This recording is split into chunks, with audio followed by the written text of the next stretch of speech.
lumière n'est pas, en ce moment en tout cas, n'est pas en ce moment, et depuis la création de ce système solaire, il y a 250 milliards d'années, en fait, en ce moment, et depuis tout ce temps-là, c'est assez sombre. Et du coup, les jardiniers de la Terre, en fait, ont dépêché donc un petit vaisseau à un moment donné pour habiter cette planète précisément, sachant qu'il y en a 4 autres qui sont habités, et c'est là où ça m'a quand même étonné. Donc, nous avons cette planète Terre ici qui est habitée, on a sur, je ne sais pas trop où ils sont, moi j'ai pas vu, mais par contre j'ai fait faire à nos collègues, nous avons en proportion, on va dire, 1, 2, 3, 4 autres planètes qui sont habitées dans notre galaxie, mais qui sont habitées, il y a un monde qui est très rocheux, mais qui est habité par, on va dire, la planète est vivante. La planète est vivante, il y a une entité dedans. On va dire, les jardiniers de la Terre ont déposé un être. Donc la planète est vivante, celle-ci aussi, celle-ci aussi, celle-ci aussi, et Gaïa aussi est vivante. Ce petit schéma, c'est que ça nous fait 5 points. Avec l'énergie du centre de la galaxie qui se propage aussi comme ça, on peut dire que ça nous fait une sorte de pyramide à 5 faces, et ça fait une géométrie spécifique que les jardiniers de la Terre ont calculée, on va dire, de façon à ce que ces 5 planètes réunies, il faut savoir qu'entre chaque planète, on a des vortex, ici, là, en fait, des colonnes de vortex, très précises. En fait, nous, on a découvert ça parce que, je vous explique comment, une fois on se promenait dans la galaxie, justement, et j'ai dit aux filles, bah tiens, on va aller voir Orion. Donc on va voir le soleil d'Orion qui était là, pouf, petit soleil d'Orion. Il s'appelle Orionis pour de vrai. Donc, Monsieur Orionis, soleil de son état, on va le voir, et puis, je dis pas, parce qu'on comparait avec, je voulais faire voir aux filles la différence entre Orionis, qui est un soleil en bonne santé, et investi d'une énergie positive, et ensuite on avait, comment il s'appelle, le soleil central de la galaxie, là, comme c'est un démurgien, j'ai du mal à retenir son nom, donc, le soleil central de la galaxie, qui est Alcyone, donc était là, hein, bon, admettons, on va voir Alcyone, voilà, Alcyone, je suis pas content, je m'appelle Alcyone, voilà, gna gna. Alors c'est le plus gros soleil effectivement de cette galaxie, mais par contre, il est démurgien. Alors, question au centre de la galaxie, je dis, mais dites donc, mais pourquoi il est démurgien? L'entité qui était dedans s'est fait virer par un démurgien, et ensuite le démurgien a investi le soleil, ou l'entité qui était dedans, un jour, bêtement, a cédé au démurge. En fait, le centre de la galaxie m'a dit, oui, effectivement, l'entité qui était à l'intérieur d'Alcyone, à un moment donné, s'est laissé charmer par les chimères du démurge. Alors, c'est toujours un soleil, mais il est, on va dire, il a une maladie, il a le démurge, quoi, vous voyez, il a des gros boutons noirs. Il a le démurge. On va dire, c'est comme un cancer qui n'est pas bon pour la santé, quoi. Donc, le sol Alcyone, je montre aux filles, et puis elles me disent, oh oui, effectivement, elles étaient à côté, elles ne sont pas rentrées plus près, quoi. Elles ont dit, oh, ça donne pas envie d'aller le voir. Hein. Il n'a pas l'air, enfin, on sent que c'est un soleil, mais l'ambiance n'est pas terrible. Du coup, j'envoie les filles, je dis, allez voir Orionis, qui lui, pas de problème, il a la banane. Donc, on va voir Orionis, elles disent, ah ben là, on peut approcher, oui, effectivement, elles ont été voir Orionis, l'entité du soleil, tout ça. L'ambiance était correcte. Mais en fait, moi, comme je vois bien l'ombre, je vois qu'il y a une sorte de pieuvre. Elle était où ma petite pieuvre? Là. La petite pieuvre, pareil, une installation qui essaye de contaminer le soleil. Je dis, alors, comment ça se fait? Alors bon, on y va, j'appelle les dragons, tac, on dégomme ça avec de l'énergie de la source du multivers, on nettoie le démurgien, puis je demande au soleil Orionis, je lui dis, alors, comment ça se fait qu'il n'y a pas quelqu'un qui vient vous nettoyer dans votre coin là, de la galaxie quelque part, Orion, bon, je dis, il doit bien y avoir des êtres conscients qui font la même chose que nous, qui nettoient, qui sont là, qui entretiennent quoi, en fait, les lieux.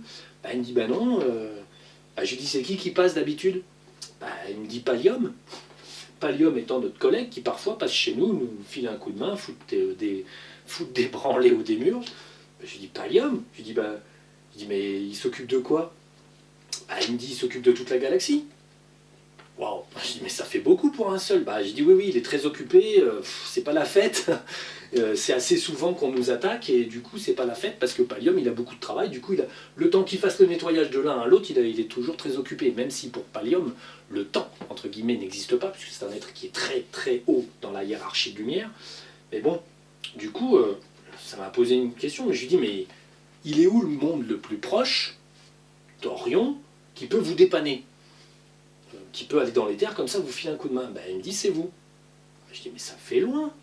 Bah oui, mais le plus proche, c'est vous. Du coup, on a été posé la question au centre de la galaxie, mais il y a combien de monde habité dans cette galaxie? Bah, habité, il y en a 5. Habité par des êtres humains, il y en a un, Gaïa. C'est tout. En fait, cette galaxie, aujourd'hui sur Terre, les jardiniers de la Terre qui sont là, les 1000, à peu de choses près, plus les 15 000 dragons, sont la force de lumière, la force de protection et organisation de la lumière dans cette galaxie. Et en fait, ils viennent de Pariès-Tyran, et ils ont pour mission, en fait, bon, ils ont colonisé la Terre, ils en ont fait leur fief. C'est pour ça que sur Terre, on a des pyramides, des temples, des machins, des trucs.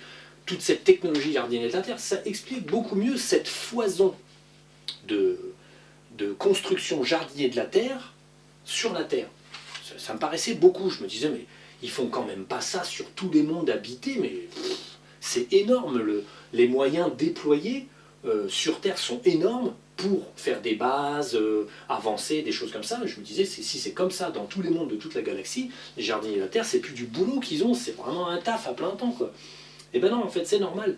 Notre monde, en fait, étonnamment, est le seul où il y a des êtres humains tridimensionnels dans cette galaxie. Le reste de la galaxie est peuplé par des êtres qui sont du côté métaphysique. Ils n'ont pas de corps, ils n'investissent pas de forme physique. Nous sommes, et ça c'est vraiment une nouvelle qui moi m'a... Et je comprends mieux d'ailleurs certaines choses. C'est vrai que quand on allait au centre de la galaxie, je disais, bon, y a quelqu'un qui est venu vous visiter à part nous? Non, non. Oh, je me disais, c'est fou quand même, surtout toute la galaxie. Il doit quand même bien avoir des entités qui vont au centre de la galaxie, qui font un petit coucou, qui font un petit pique-nique dans la fontaine du centre de la galaxie, enfin qui font des trucs, quoi. À chaque fois, on croise personne. Bon, je me dis, c'est pas normal. Eh ben si, c'est normal. En fait, la raison, c'est qu'il n'y a pas de monde habité dans l'ensemble de cette galaxie, parce que c'est une galaxie qui est en bascule. C'est-à-dire que, pour l'instant, les jardiniers de la Terre ont envoyé une équipe de 1000, qui représente en fait l'ensemble des mondes de lumière, donc ça représente à peu près 1000 formes différentes, et ils ont envoyé 15 000 dragons, la force d'intervention et de frappe des jardiniers de la Terre sur le côté métaphysique. Et du coup, cette galaxie est sous la responsabilité des jardiniers de la Terre qui occupent ce monde, et ainsi que les autres planètes qui sont, elles, peuplées soit par des esprits de la nature, du végétal, du marin, du minéral, et puis une autre planète, je ne sais plus trop, oui. Mais on va dire, par contre, il n'y a pas d'humains. Sur ces planètes-là, il y a des animaux, il y a des insectes, des choses comme ça, mais il n'y a pas d'humains. Il y a la vie, comme on la connaît, il y en a une, elle est entièrement végétale, bon, c'est une jungle terrible. Donc, et nous avons en fait réactivé, parce que c'est lui qui nous a mis la puce à l'oreille, on s'est renseigné, puis on a cherché le monde voisin le plus proche habité. Et on s'est rendu compte qu'il y avait un vortex permanent, une connexion permanente, on va dire, c'est comme on va dire, vous avez un vortex continu, quoi, un chemin, des rails presque. Vous avez un vortex continu qui unit Gaïa à cette entité-là. Bon, on a posé le nom des entités, mais ça importe peu, on va dire. Donc, on a été voir cette planète-là, on l'a nettoyée intégralement. On a été ensuite voir cette planète-là, on l'a nettoyée intégralement parce qu'il y avait du démurge à droite à gauche. Ils nous attendaient dans les tunnels aussi, ça c'était assez marrant, je dis tiens, ils nous attendent dans le vortex. Donc bon, nous on a fait la place, quoi, on a fait du blanc, on a nettoyé tout ce bordel. On est passé d'une planète à l'autre, d'une planète à l'autre, d'une planète à l'autre. Et ensuite, du coup, on a raccordé toutes les planètes qui sont raccordées à Gaïa. Ce qui fait que maintenant, Gaïa est raccordée à ses planètes sœurs, qui sont des entités aussi à l'intérieur, qui vivent et qui pensent. Mais en fait, nous sommes dans cette galaxie et ça c'est vraiment c'est pour moi aussi étonnant que pour vous, on va dire, nous sommes en fait la seule planète habitée par des formes complexes, type être humain. Ce qui explique mieux d'ailleurs le fait que l'humanité se sente un peu le centre de l'univers. Alors nous ne sommes pas le centre de l'univers, mes chers humains, nous sommes simplement la seule planète habitée dans cette galaxie. On est comme, entre guillemets, des pionniers, hein. On investit cette Terre pour voir si la galaxie, au bout d'un certain temps qu'on s'occupe d'elle, au bout de tout un tas de temps, est-ce que la galaxie sera plus habitable? Les Jardiniers de la Terre, en fait, dépêchent une équipe pour voir si ce monde, un jour, cette galaxie, deviendra un monde rentable pour la lumière. C'est une manière d'investir les lieux et de ne pas laisser tomber, en fait, le côté de la création qui est tridimensionnel, qui a une présence, mais c'est très timide. On va dire, il y a qu'un seul monde habité, c'est très timide, c'est très instable. Il y a par contre c'est parce que cette galaxie contient énormément de démiurges que c'est pas facile et qu'il faut justement mettre en place tout un tas de techniques pour. C'est pour ça que toutes ces installations sur Terre qui sont en fait jardiniers de la Terre, là, qui pour faire venir la lumière et compléter tout un tas de schémas, sont très nombreuses, et c'est pour ça qu'en fait l'humanité se sent, c'est ça qui est amusant, c'est que l'humanité se sent un peu le centre de l'univers et tout. C'est un petit peu, finalement c'est un petit peu vrai, on est un peu paumé au milieu d'une galaxie, et en fait on est vraiment tout seul, abandonné, on va dire, dans cette galaxie. C'est assez marrant. Bon, sachant que, bien sûr, Paris-Tyran arrive en 4 secondes, en 4 pépins réels. Si vraiment la planète Terre était menacée par une attaque démurgienne physique, et que ça soit extrêmement grave, Paris-Tyran enverrait des vaisseaux et ferait du ménage en 3D, si nécessaire. Là, pour l'instant, de toute façon, les jardiniers de la Terre présents sur Terre suivent leur petite mission, progressent et font en sorte que tout se passe comme ça doit se passer. Mais je vous avouerai que de toute façon, comme on se rapproche du grand balayage de la barrière de photons, de toute façon, c'est pour ça que l'investissement est rentable à un moment donné sur une planète comme celle-là, parce qu'on sait très bien qu'elle va arriver dans le grand balayage et qu'on sera débarrassé pour un certain temps du démurge et de tous ses potes, ce qui reste rentable quand même. Donc c'est pour ça que c'est fait d'une certaine manière, quoi. Donc voilà, cette grande nouvelle, nous sommes vraiment paumés au milieu de cette galaxie et nous sommes les seuls êtres humains. Donc bon, d'où l'idée de renforcer, on va dire, les voyages dans les terres et la protection un petit peu de cette planète. C'est assez amusant et ça explique beaucoup pourquoi l'humanité tourne comme ça, en fait. Assez intéressant. Bon, on va regarder donc.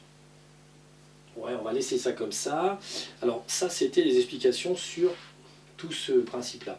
Alors dans le sens d'arrivée des champions, moi j'ai fait des vidéos sur la fondation Keshe, des choses comme ça, même si elles sont en fait pas très utiles. Elles ne ramènent que des gens à la réalité quand ils voient les autres vidéos. En fait, à un moment donné, on a été voir un de nos collègues et il nous disait qu'il y avait une attaque en cours, mais qu'elle allait être déjouée. Alors du coup, on ressort une fois, puis hop, on tombe. On va voir Keshe un petit peu, puis tiens, mais je regarde ce qu'il bricole, et en fait on tombe en Chine, et Monsieur Keshe, hein, alors là je m'adresse à tous les Kesheurs qui croient que Monsieur Keshe est une flèche, hein, donc alors Monsieur Keshe, en fait, il avait pris des contrats avec le gouvernement chinois, et ils étaient en train de construire des usines à faire des hybrides, une armée d'hybrides. Donc en fait, il faisait du clonage, hein, Monsieur Keshe était d'accord, puisqu'en fait Monsieur Keshe était complètement dévoré par un démurgien, c'est-à-dire que le démurgien qui était à l'intérieur de lui avait pris strictement toute la place. Il restait plus du tout d'entité de lumière presque, une étincelle grosse comme un petit pois. Donc en fait, en Chine, ils avaient construit une usine à créer des démurgiens, donc des hybrides, des corps physiques non habités, qui auraient dû être connectés avec tout un tas de démurgiens qui s'installent dedans et qui animent les corps. Donc nous, on a fait un nettoyage, c'est-à-dire qu'on a soufflé sur tous ces corps qui sont en fait du coup inutilisables. Hein, donc tout ce qui avait été créé en fait a été, on va dire, détruit en termes métaphysiques, c'est-à-dire que l'ADN démurgien qui était présent dans les corps a été nettoyé, ce qui fait que c'est pas possible pour le démurge d'investir un corps qui est trop pur. Du coup, voilà, on a contrarié les plans du démiurge, parce que simplement on est tombé dessus entre guillemets par hasard et un peu informé. Et en fait ça fait qu'on a aussi désimplanté M. Kesh, c'est-à-dire qu'on a retiré le démurgien qui était à l'intérieur, qui était une sorte de grosse larve moche, et il avait l'intention de faire des tas de bébés. Donc on a grillé le démurgien qui était dans ce pauvre M. Kesh, et en fait on a ensuite emmené M. Kesh, c'est pour dire, dans la fontaine, comme je disais, de la première fontaine de Bisounours, la Pastel, tellement l'entité était affaiblie. On l'a amené là, on l'a posé là, en régénération douce, mais ça en fera pas non plus une flèche de M. Kesh, il continuera à courir après l'argent, la notoriété, mais au moins il sera plus dirigé par le démurge. C'est déjà pas si mal. Ce qui ne le rendra pas plus malin pour autant. Donc,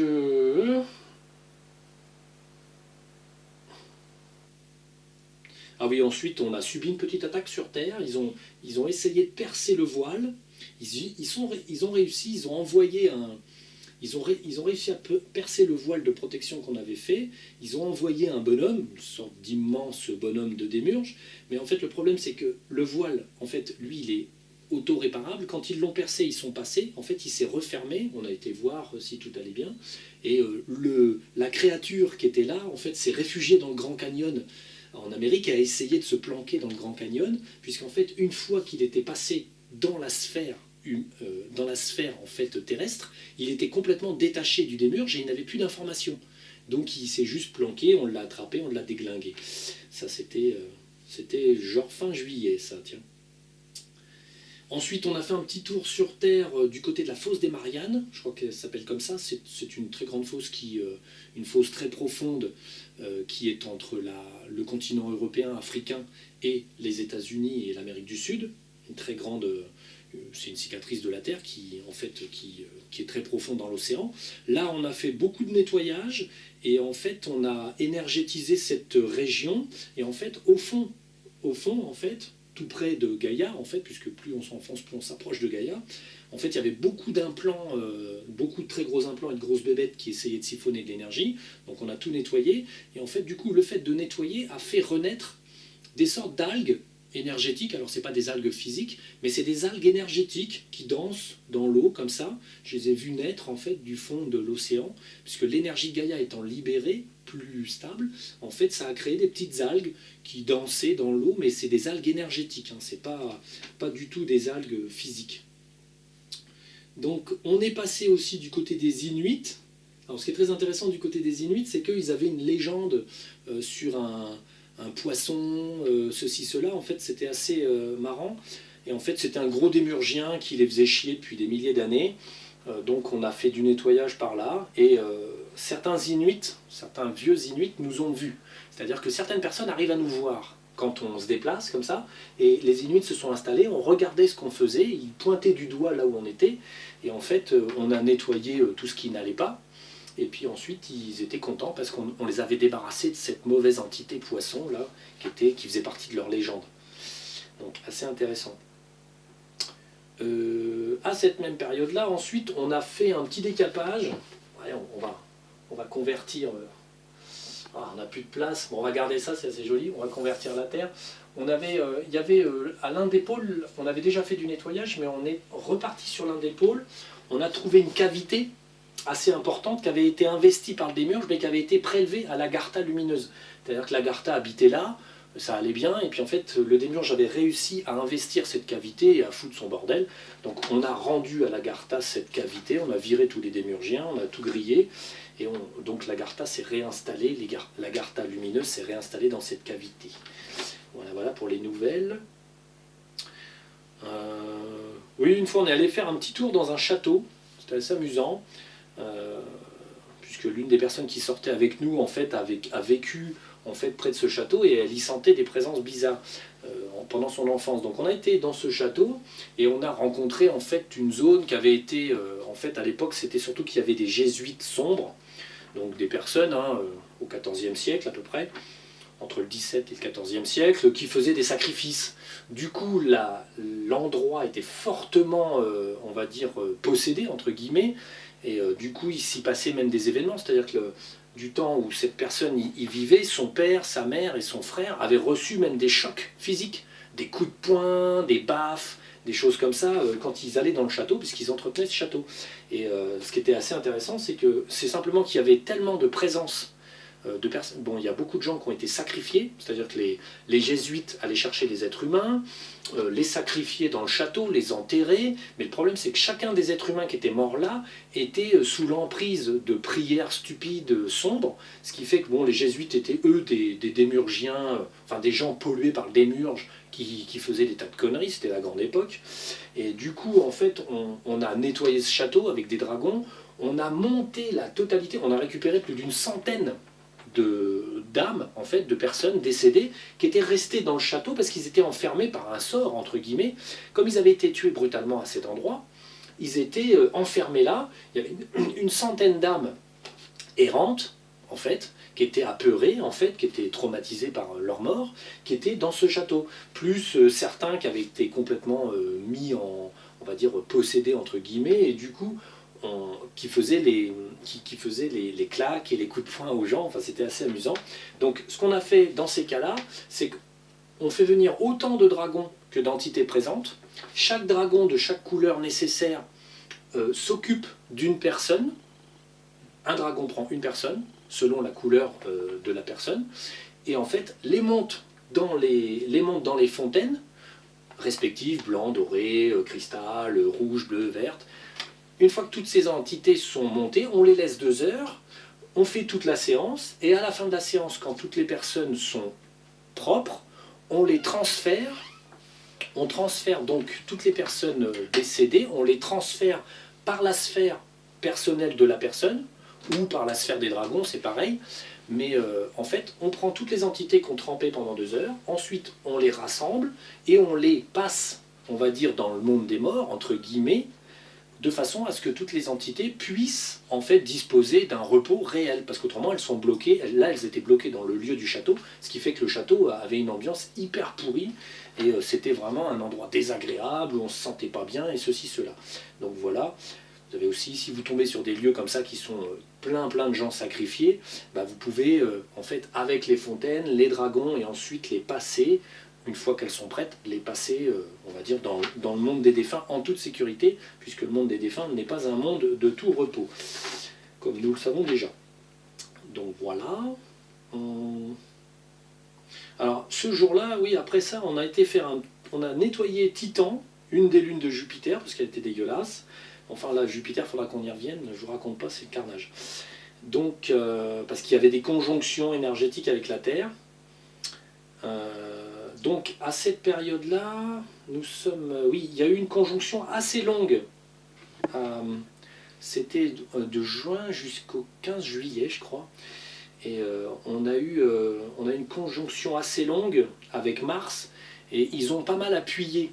À cette période-là, on va dire, les personnes étaient fatiguées, pas terribles.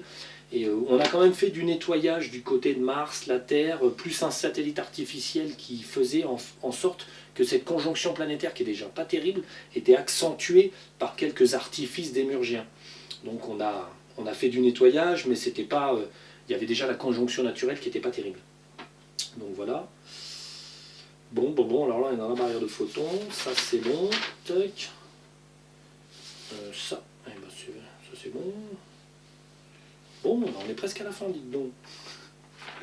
Ça c'est bien, c'est fait. Allez, encore une page quand même. Alors, après toutes ces choses très intéressantes, on a eu le cas, j'ai été voir, on va dire, mon frère, entre guillemets, aux États-Unis. Alors, précision, en fait, les humains peuvent être des dragons incarnés. Alors, mon frère, une fois, je l'ai trouvé dans une photo de famille, entre guillemets, il y a 180 000 ans, quand on a débarqué à l'Atlantide. J'ai reconnu un dragon qui était en fait mon frère physique dans cette vie. Donc ce qui est assez intéressant, c'est que, bon, lui s'est incarné, mais c'est un dragon incarné. Alors je dirais que les dragons ne devraient pas s'incarner, parce qu'en fait c'est compliqué. Un être humain étant détaché de l'unité, un dragon qui s'incarne dans un être humain perd, on va dire, pied très vite. Et c'est le cas de mon frère, en fait, il a quand même, c'est une personne qui a, on va dire, toujours une colère en lui et qui supporte assez mal sa vie d'être humain. Et il y a une souffrance qu'on sent être effectivement le dragon incarné qui est détaché de l'unité avec tous les dragons. Et du coup, c'est franchement pas rentable. Alors du coup, on s'est posé cette question, comme on a monté mon frère au centre de la galaxie, puis qu'on l'a fait trempouiller un peu, on a voulu monter sa femme. Et en fait, sa femme est purement et simplement catholique à fond, hein, une bonne américaine. Donc le problème, c'est qu'au moment où on l'a voulu la monter, elle ne montait pas. Ça retenait. La raison, en fait, c'est la connexion aux égrégores. C'est-à-dire que vous avez les égrégores catholiques. Alors, il va falloir changer de page, c'est dommage, on avait tout un tas de beaux dessins. Est-ce qu'on change de page? Ah non, on a encore des trucs sur l'humanité, de la galaxie, donc non, ça va aller. Donc le problème que vous avez, c'est qu'une personne, on va la mettre dans sa petite maison, une personne qui habite là, très bien, elle est contente, mais le seul problème, c'est qu'elle est catholique, fermement convaincue, quelqu'un qui est très très pratiquant. Le seul souci, c'est qu'en fait, les religions en fait, créent des égrégores, hein, des égrégores énergétiques, qui pompent. Alors la religion, c'est un implant, en fait. En gros, c'est un implant, mais c'est un implant volontaire. Vous y adhérez parce que votre famille y adhère. Donc bon, votre pensée est donc connectée à un égrégore qui, lui, en fait, est mené par le démiurge. Et en fait, il vous pompe de l'énergie, vous l'alimentez, il vous induit des mauvaises pensées. Et surtout, métaphysiquement parlant, ça fait que la personne, on ne peut pas la monter dans une fontaine.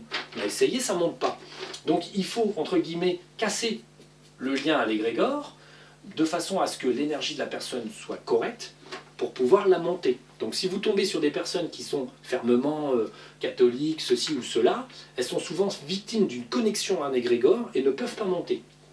Donc il faut casser la connexion à l'égrégore. Bon, j'avoue que du coup après on a fait un petit tour du côté des catholiques, on a fait un petit tour du côté du Vatican, tout ça, et ça nous a pris quand même 1 ou 2 séances, 4 bonnes heures, avec les moyens qu'on a, et on a désimplanté, on va dire, la planète entière du catholicisme, et surtout des installations énergétiques qui étaient partout.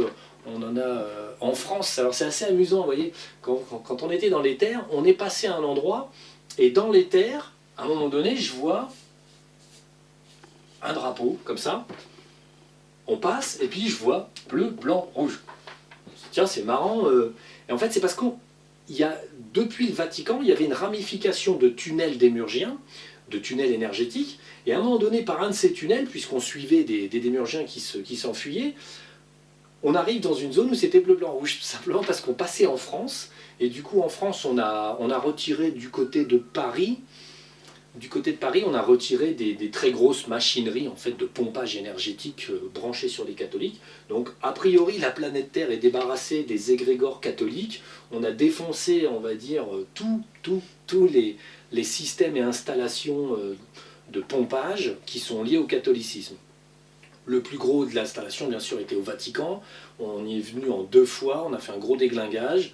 D'ailleurs, ça devait un peu courir ce jour-là au Vatican parce que les hybrides incarnés qui sont commandés par des démurgiens, normalement couraient un peu partout parce qu'ils n'ont pas apprécié qu'on casse la machine en fait, à prendre de l'énergie aux autres. Donc bon, voilà, normalement l'humanité est libérée des égrégores catholiques. Il restera quelques égrégores d'autres religions à supprimer, mais ça viendra après. Donc, ah oui, le 9 septembre, on est sorti et on a vu, on va dire, alors là, la personne qui est sortie, on va dire, d'elle-même, boum, et est tombée dans une image future.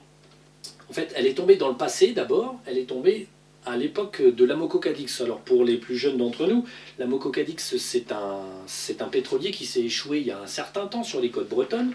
Et en fait, la personne qui est sortie est tombée dans le passé, sur le raz-de-marée noir, hein, donc tout ce bordel qui a eu lieu en Bretagne. Et en fait, donc comme les personnes ont pu sortir à 2, on a regardé pourquoi la personne est tombée dans cette image de l'Amoco-Cadix.